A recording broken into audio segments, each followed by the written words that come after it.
Let's jump to this story from Fox Business in light of what you're bringing up. Musk is planning to release the Twitter files on free speech suppression. Public deserves to know.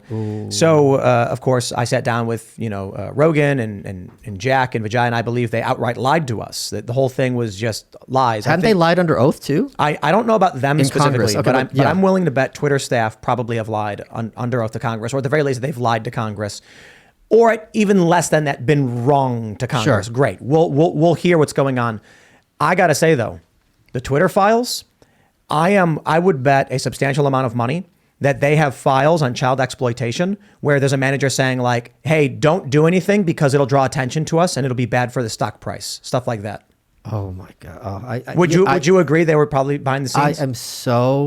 I'm praying with every fiber of my being that you're wrong.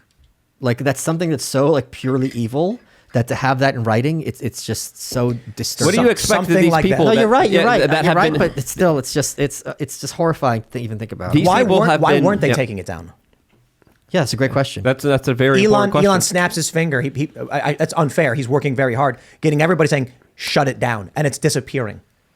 Yeah, and these people at Twitter were taking advantage of the power and responsibility they had for their own personal benefit, for the personal benefit of the for the powers in charge, for the government, for the intelligence agencies, for the multinational corporations that are calling the shots there. So they're capable of doing a lot of very underhanded, evil things. And I think Elon Musk, even a couple of days ago, was tweeting, hey, it's far worse than I even expected it to be. And I bet there's probably so much evil, so much just nasty actions being committed by these people that a lot of people can't even imagine how bad it gets. Let me ask you, Ian, because you worked for Minds and you actually saw a lot of the content that violated. I can't imagine, like, based on your experience, how bad you think it is with Twitter, people posting this stuff. It's got to be magnitudes worse because there's magnitudes more people using it. And I mean, like times 10, times 10, times 10. There's probably like a 10,000 more times more people using it. So I'd imagine there's 10,000 times more. Well, what I mean is probably even more than that because it's a centralized focus of interaction. So you actually had to deal with moderation when it came to this kind of stuff. Yeah, and I'm wondering if the FBI went to Twitter and was like, oh, that's child porn? Leave it up. It's a honeypot now. Let's see everybody that shares it and comments on it. Those are the people we're going after. Yeah, the federal government has run many adult child websites. And the stories of what they were doing is absolutely shocking. What about the Banju boys? Is that how it's pronounced in Afghanistan? I don't know. So, right. Our allies in Afghanistan had a thing where they would bring out young boys and have their way with them. And basically, the U.S. this is also New York Times. The U.S. Armed Forces were told they're on our team. Look the other way. This isn't our problem. And then the soldiers that spoke out against it were court-martialed and punished. Yeah. That were trying to stop it. Was it your tax dollars? Your tax dollars were paying for the U.S. military protecting and aiding small children being hurt in more ways than one. I just wanted to come here and make some Jew jokes. Well, you are. And they're hilarious. Hey, the Balenciaga stuff opens the door. Yeah. But look, okay, we killer material. We can talk about, what's going on with Twitter because it's not just obviously the dark stuff, but we're probably going to see overt political bias. We're probably going to see election interference.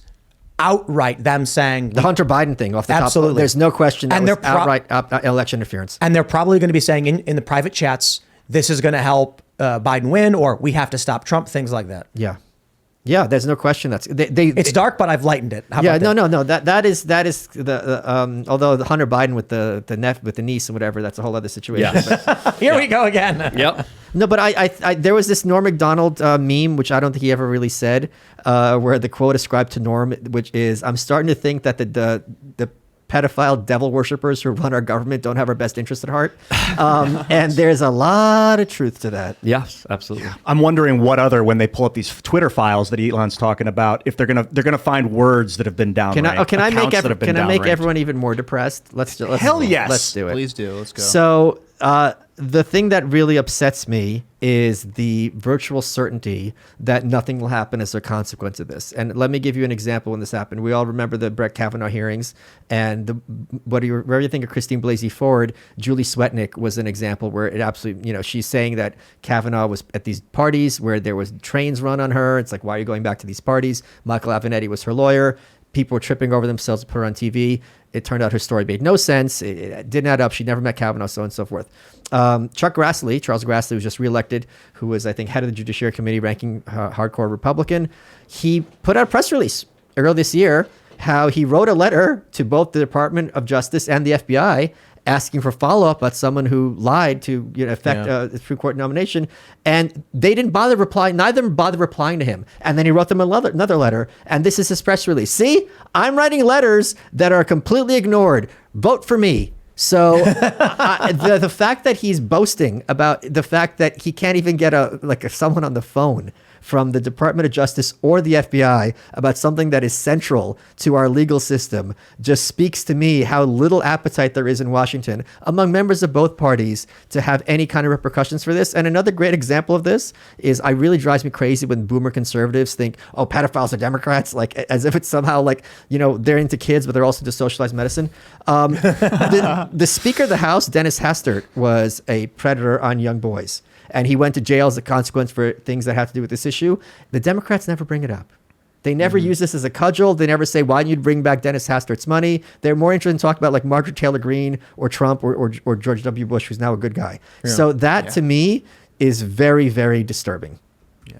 I have not given up on politics, but I'm so disinterested in attempting to use that corrupt system to fix a world that we need to make politics is a result of a healthy society. So let's build a healthy society. Then there will be politics. Luke, fix him. Well, so look. Hey, I'm trying to get him to exercise. That's been you said you wanted to do it yesterday. Last night. I told you want to do it. Enraged after the show. I think you need to read this book.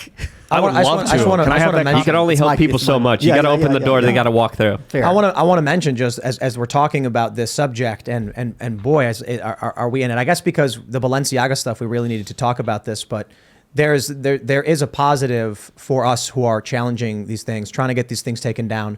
Grateful to Elon Musk for putting a stop to this, and it's that I was talking to a friend, and I said something like, as semi-facetiously, like, oh yeah, like, people believe that a cabal of powerful global elites are trafficking kids and doing weird things. Pause. Because now we know they are because of Epstein and Maxwell's conviction. Hey, that's funny, right? If you said that a few years ago, people would call you crazy, but something happened. And now we know it happened. They're doing it. Maxwell locked up because of it. Mm-hmm. And now we're still sitting here wondering who were their clients. Right.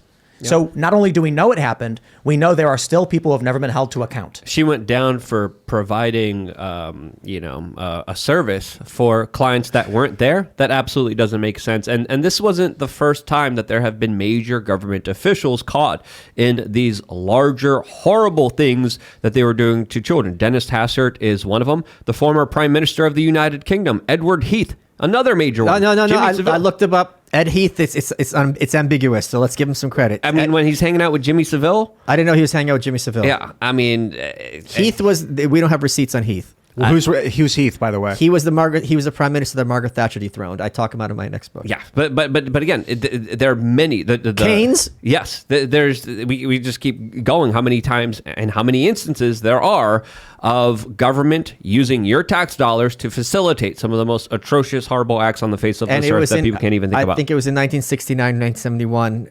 If you look up like French philosophers' declaration, a bunch of prominent French philosophers, including Sartre, early 70s, late 60s. 70s, where they all signed a letter saying that age of consent laws should be abolished. Wild. Wow. Yeah, it's wild. There's evil out there. So man. please look it up. Double check it. Okay, I want to talk about evil and cabals because you're saying these conspiracy theories. People don't know if they're real or not. Well, hold on. This is very known. Right. Like the Epstein stuff is it's no longer the realm of conspiracy. Yeah. Maxwell was convicted. I want to shout out Phoenix 499 who super chatted us saying, all you need to know is that Maxwell was the first person to be convicted of trafficking kids to nobody. Yeah. So there's people out there. These are evil people. They've gotten away with it for now. And one more, let's get a little personal. I was on Rogan a couple years ago because a friend of mine, Matt, and he told me to use his name. He came out to me because he had been the victim of childhood sexual abuse. And the reason I bring this up every so often is it's still one of those things where there's such a stigma to it that people are scared to talk about it. Like if I found out that your mom, was an alcoholic, I'd feel bad for you, Luke, but our friendship wouldn't really change. If I found out, something happened with you, Ian, but this is the kind of thing where people are scared to say something because if you talk to them about it, they think you're going to think they're a wounded bird. You're going to think they're a freak. You're not going to be able to make certain kinds of jokes about them. And as a result of this social stigma, they keep it silent, for the rest of their lives, which is really, really making a victim even worse. And after I was on Rogan, I talked about this. 4 more of my friends came out to me. So if I know 5 people, that means I definitely know more. And that means this happens a lot more than people realize. And until people start talking about it and normalizing coming out and accepting people who've had this done to them, they're going to keep getting away with it. Because the reason these people get away with it is like, don't tell anyone. And that you're a kid, you're not going to know any better. So it's a very, very disturbing cycle that hopefully we're going to be able to break in the very near future. You think it's just by normalizing sexuality, adult sexuality in our society? No. No. Like Ian. People are afraid to talk about sex, and then they go and shame, watch porn, and abuse kids. Like if they have a healthy conversation about it, maybe it will prevent that kind of behavior. Over to you, Luke. You don't. No. Come on, no, I can't. Like I'll give you this one. See what I have to deal with. I got to deal with this every day. We are the result of Puritans, and they were very it was puritanical has that adjective attached to it for a reason, is because it's like no sex, this no might drugs, be no. the most. You've gone full Ian. This is the most. I almost did porn, man. I'm like, should I be doing porn right now? Should I be waking people up to the idea that sexuality is okay?